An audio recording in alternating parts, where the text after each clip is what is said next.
Alors ici, on a une machine à faire du gaz. Ça, c'est une machine à faire du gaz. C'est comme si on laissait, dans le frigo quelque chose qui fermentait dans un tupperware. Quand on l'ouvre, ça va faire un pouf. Sauf que là, on l'ouvre pas et on va collecter le gaz qui est issu de la fermentation.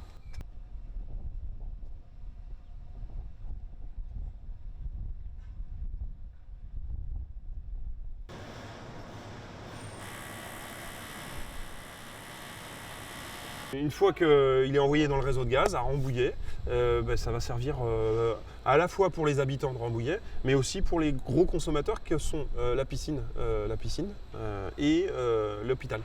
Donc ça va permettre de combler les besoins de ces gros consommateurs de gaz. Voilà. Donc c'est cool, quoi. Voilà, les enfants profiteront d'un gaz local. C'est mis là-bas. Je leur dis, là.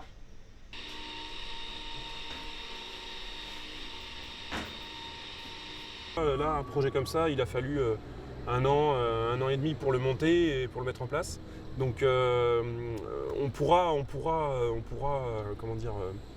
participer grandement à l'effort du gaz français, à la production de gaz français, remplacer complètement le gaz russe. En termes de proportion, je ne pense pas. Alors sûrement qu'il y aura d'autres solutions avec peut-être les grands paquebots qui viendront des États-Unis ou des choses comme ça. C'est une pierre à l'édifice, ouais, en effet. Ouais.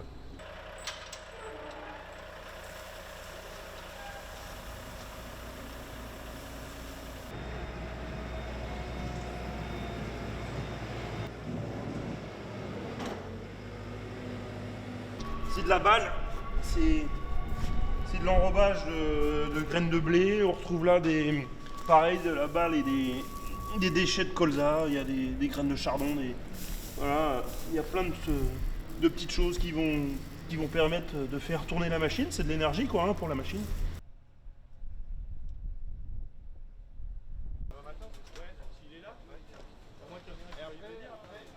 Je pense que la filière biogaz en France a un très bel avenir avec le contexte actuel. On va voir les projets se développer. Si on veut consommer vert et éviter le flux et les apports de gaz russe, on n'a pas vraiment le choix. Il faut trouver des solutions alternatives.